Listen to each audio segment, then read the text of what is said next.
That's super crunchy in an amazing way. I love really that. Cool. Wow, that was dope as fuck. I love that. Okay, guitar, like the guitar parts and like the kind of like garage meets emo meets punk, like that shit made me really happy to hear, because it's a fucking throwback. If anybody watching this is from Detroit and remembers this band, like personal message me, find me on the internet and let me know that we both love these people. No Man was a band in the early 2000s, like 2008, 2009, around there. Fucking they were part of the Woodbridge Records collective. That guitar style was like the basis of the scene back then, and it just like made me feel a lot of things to hear that like vibe again. It's got an amazing sense of melody. I think that's really cool. Like we've kind of talked about this a little bit before, but I really love when punk has a good sense of melody, so it can be both hard but also like catchy. Yeah, very and catchy. it's like, even though he's like shouting more than singing, it's like there's a melody in there somehow. Yeah. I love definitely. that. Yeah, sick. It kind of gave me a little bit of Thursday vibes. A little bit. Like if Thursday was like more straight ahead and less like post-hardcore groovy, you know? Yeah, just the like the vocal style. Yeah. You know? I could hear that for sure. Yeah, just a little bit. Yeah. You should ask Ian about No Man next time we're all in the same room. I wonder if he's about our age. He might have been around in the scene when those guys were playing. They were just they were my buddies, my neighbors. No Man and the Summer Pledge and all the, I think Child Bite was on Woodbridge Records. Child Bite is still around, obviously. That was the scene, that I came up in, and a lot of my like dearest memories of like house shows and shit like that is that sound.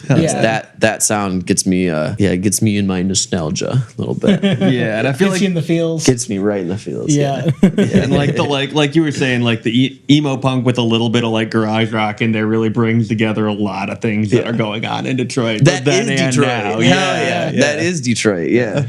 It's really cool to see how scenes evolve, and like the more things change, the more they stay the same. Like, there's just roots some places, and it's like you come up in whatever scene, and so like this is like the type of stuff. And I think that's really cool, seeing how scenes evolve like that. Yeah, I think we've got we're in a really interesting like period of music history in Detroit. I think there's always been kind of this like undertow of garage rock that I have not really appreciated, because there's way better music happening in Detroit all the fucking time, and it's almost like every band from Detroit that even has a little bit of grit to it gets like put in that box as garage rock, and there's this undertow of larger context of punk being innovated here, like even garage rock proper, like that came out of the Seattle scene, like was happening here first, fight me.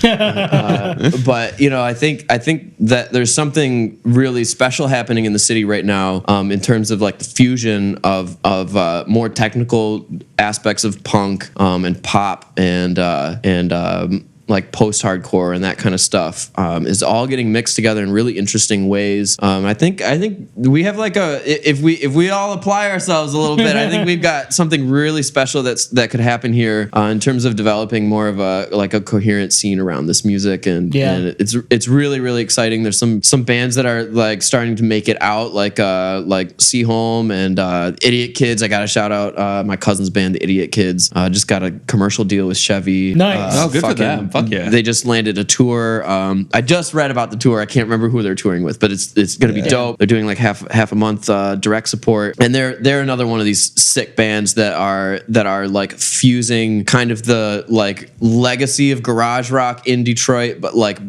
like infusing a lot more like technical aspects, like harder vocals, a lot more energy than this kind of like sleepy, I'm gonna say it, boring ass garage rock that I'm really tired of hearing. We're going public with it. We've been feuding with garage rock as a genre for like a year as a band. I don't know if the garage rock kids know it yet, but they do now. This is a declaration of war. This is a declaration of war, yeah, dude. we did have like kind of a joke, like this skit that we've been doing a couple of shows about. We take that fucking now I wanna be your dog, yeah, and we've turned it into now I want a Coney dog, represent Detroit, which is which is a declaration of faith, and the verse is our declaration of war on the garage rock scene. Yeah, punkers unite. Let's go fast. Yeah, bring back that scene beef energy. Yes, yeah, we need scene beef. We need we need the heel hero relationship. Let's get fucking theatrical. That's the only way you're gonna get people interested. Yeah, because like all the you gotta put on a show. All the old scene beefs are like dead. Like the same kids are at the punk shows and the metal shows, unlike the disco house techno situation. So all that's left is like a punk versus garage rock feud. I guess. Yeah, let's fucking fight. Yeah. Well, I love and it's it's only semi-serious, right? It's really it's can't tell them that. You can't tell them that. I'm really seriously bored by some of it, but seriously bored.